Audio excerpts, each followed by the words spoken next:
مساء الفل.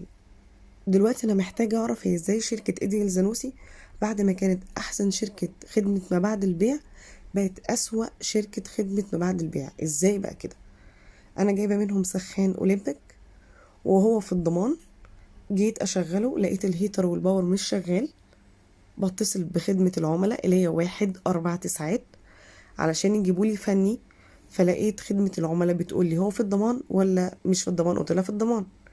قالك لا، طول ما هو في الضمان يبقى الفني هيتصل بيكي في التليفون يقولك تصلحي العطل ازاي. هيصلح معاكي في التليفون ازاي؟ انا معرفش. انا هعمل كده ازاي؟ معرفش. اقعد انا العب في الكهرباء والعب في السخان ازاي؟ معرفش. قلت لهم لو مش في الضمان اكل هيجيلك.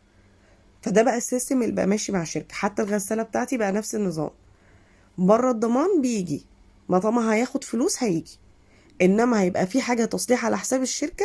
مفيش اي حد بيجي، مفيش